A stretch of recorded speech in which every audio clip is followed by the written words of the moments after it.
ذرا سوچئے، ایک ایسی سلطنت جس کی مالیت $700 ملین سے بھی زیادہ ہے، ایک ایسا بزنس جو 300 سے زائد فیول سٹیشنز پر مشتمل ہے، اور یہ کوئی چھوٹی موٹی بات نہیں، یہ جال پورے امریکہ میں پھیلا ہوا ہے۔ یہ کہانی ہے ایک ایسے شخص کی جس کا سفر شروع ہوا تھا امریکہ کے چھوٹے سے گروسری سٹور سے، اور آج وہ پاکستان کے سب سے بڑے بزنس ریالٹی شو کا سب سے بڑا چہرہ بن چکا ہے۔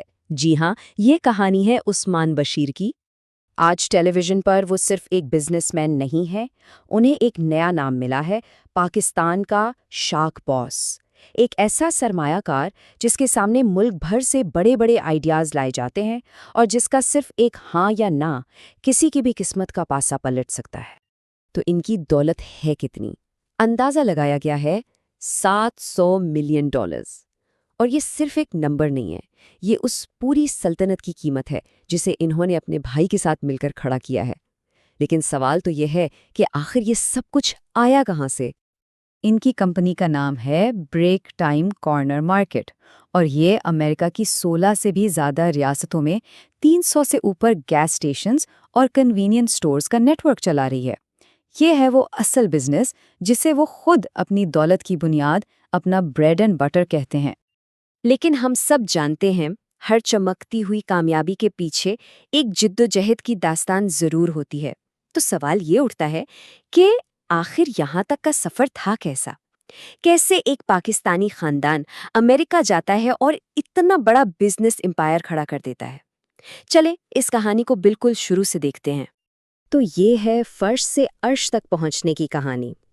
یہ ایک ایسے خاندان کی کہانی ہے جو پاکستان سے ایک بہتر مستقبل کا خواب لے کر امریکہ تو پہنچ گیا، لیکن وہاں پہنچ کر انہیں اندازہ ہوا کہ سب کچھ بالکل صفر سے شروع کرنا ہوگا۔ دیکھیے، پاکستان میں عثمان کے والد ایک سیٹھ آدمی تھے، اپنا بزنس تھا، عزت تھی، لیکن جب 1999 میں وہ فیملی سمیت امریکہ شفٹ ہوئے تو حالات ایک دم سے 180 ڈگری پر بدل گئے۔ وہاں انہیں ایک گروسری سٹور میں جاب ملی، اور کام کیا تھا؟ فرش پر موپ لگانا۔ انہوں نے ایک نہیں بلکہ دو نوکریاں کی۔ سوچئے کتنی بڑی تبدیلی تھی یہ۔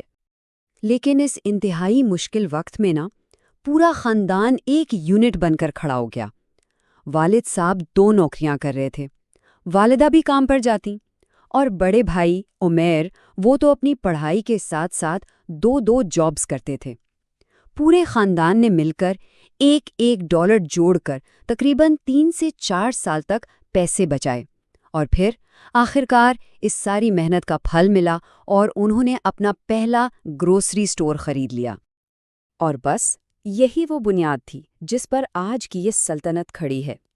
ایک سٹور سے شروع ہونے والے اس سفر نے ایک دم سے راکٹ کی سی رفتار تب پکڑی جب 2014 میں عثمان بشیر خود اپنی پڑھائی مکمل کر کے باقاعدہ طور پر فیملی بزنس میں شامل ہوئے۔ اب ذرا یہاں ان کی گروتھ کی رفتار کو سمجھنے کی کوشش کرتے ہیں۔ 2004 میں والد نے پہلا سٹور کھولا۔ ٹھیک 10 سال بعد 2014 میں جب عثمان بزنس میں آئے تو ان کے پاس 5 سٹورز تھے، لیکن اس کے بعد جو ہوا وہ دھماکہ خیز تھا۔ یہ صرف نئے سٹورز کھولنا نہیں تھا، یہ ایک ایگریسو ایکوزیشن اسٹریٹجی تھی۔ 2019 میں ایک ہی ڈیل میں 40 سے زیادہ لوکیشنز خرید لیں، پھر 2022 میں 48 سیفکو سٹورز اپنے نام کیے، اور ابھی حال ہی میں 2024 میں EG امریکہ جیسی بڑی کمپنی سے 62 سائٹس خرید لیں۔ مطلب صرف ایک دہائی کے اندر 5 سٹور سے 300 سے زائد لوکیشنز کی ایک سلطنت کھڑی کر دی اور انڈسٹری کی ایک بڑی طاقت بن گئے۔ لیکن جب آپ اتنی تیزی سے بڑھ رہے ہوں تو چیلنجز بھی بڑے آتے ہیں۔ ان کے سامنے بھی ایک بہت بڑا چیلنج آیا، ایک ایسا مسئلہ جس کی وجہ سے کمپنی کو لاکھوں ڈالرز کا نقصان ہو رہا تھا۔ مگر کمال کی بات یہ ہے کہ اس مسئلے کا جو حل نکالا گیا وہی ان کی سب سے بڑی طاقت بن گیا، جس نے کمپنی کی قسمت ہی بدل دی۔ مسئلہ تھا اندرونی چوری کا ملازمین کی طرف سے، لیکن اس کا حل کتنا زبردست نکالا گیا۔ انہوں نے پاکستان میں ایک سینٹرلائزڈ بیک آفس بنا دیا۔ اب یہ آفس صرف کیمروں سے چوری نہیں پکڑتا تھا، بلکہ یہ آہستہ آہستہ پوری کمپنی کا دماغ بن گیا۔ آج کراچی میں بیٹھی 500 لوگوں کی یہ ٹیم سیکیورٹی سے لے کر فیول کی قیمتیں طے کرنے تک، ڈیٹا انٹری اور پے رول تک سب کچھ سنبھالتی ہے۔ اور یہ صرف پیسے بچانے کا طریقہ نہیں ہے، یہ ان کا سب سے بڑا اسٹریٹجک ایڈوانٹیج ہے۔ اسی سینٹرل کنٹرول کی وجہ سے وہ جب بھی کوئی نیا بزنس خریدتے ہیں اسے فوراً اپنے سسٹم میں لے آتے ہیں۔ یہی ان کی تیز رفتار گروتھ کا اصل راز ہے۔ خود عثمان کہتے ہیں کہ یہ ان کے سروائیو اینڈ گرو کرنے کی سب سے بڑی وجہ ہے۔ تو اتنی بڑی کامیابی کے پیچھے آخر سوچ کیا ہے؟ عثمان بشیر کا بزنس فلسفہ کیا ہے؟ آپ سنیں گے تو حیران ہوں گے کہ یہ کتنا سیدھا اور سادہ ہے۔ ان کا ایک کال ہے جو ان کی پوری بزنس سوچ کا خلاصہ کر دیتا ہے۔ وہ کہتے ہیں پیسے بننے چاہیے، باٹم لائن یہ ہے کہ گراس پروفٹ بننا چاہیے۔ بس ان کے لیے ہر چیز کا مرکز یہی ایک بات ہے کہ دن کے آخر میں بزنس منافع میں ہے یا نہیں۔ وہ نئے انٹرپرینیورز کو 3 بالکل صاف اور سیدھے اصول بتاتے ہیں۔ نمبر 1، اپنا گول سیٹ کریں، بالکل کلیئر۔ نمبر 2، ٹیکنالوجی کا استعمال کریں ہر چیز میں تاکہ غلطیوں اور چوری کی گنجائش ہی نہ رہے۔ اور نمبر 3، اور یہ سب سے اہم ہے، اپنے کیش فلو پر نظر رکھیں، کیونکہ ان کے مطابق کیش از کنگ۔ امریکہ میں اتنی بڑی سلطنت کھڑی کرنے کے بعد اب یہ کہانی ایک نیا اور بہت دلچسپ موڑ لیتی ہے، جب عثمان بشیر ایک انویسٹر اور مینٹور کے روپ میں پاکستان واپس آتے ہیں۔ وہ شارک ٹینک پاکستان کا حصہ کیوں بنے؟ ان کا مقصد صاف تھا، ان نوجوانوں کی مدد کرنا جن کے پاس زبردست آئیڈیاز تو ہیں، لیکن ان آئیڈیاز کو حقیقت بنانے کے لیے نہ پیسہ ہے، نہ صحیح رہنمائی۔ اور پاکستان آ کر بھی انہوں نے ایک نئی تاریخ رقم کر دی۔ شو کے دوران انہوں نے 1.5 ارب پاکستانی روپے یعنی 150 کروڑ روپے کی ایک ڈیل کی۔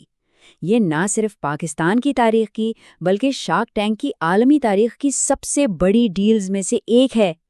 شو پر ان کی انویسٹمنٹس دیکھیں تو وہ بھی ان کی سوچ کی طرح کافی ڈائیورس ہیں۔ انہوں نے آرٹیفیشل انٹیلیجنس انکیوبیٹر سے لے کر ٹیکسٹائل اور جیولری تک ہر طرح کے بزنس میں پیسہ لگایا۔ لیکن ایک ڈیل ایسی تھی جو ان کے لیے ذاتی طور پر بہت اہم تھی، اور وہ تھی بیبی انکیوبیٹرز کی ڈیل۔ یہ صرف ایک بزنس نہیں تھا، یہ ایک بہت بڑی سماجی خدمت بھی تھی۔ عثمان بشیر کا اگلا ہدف کیا ہے؟ اپنے سٹورز کی تعداد کو 300 سے بڑھا کر 1000 تک لے جانا۔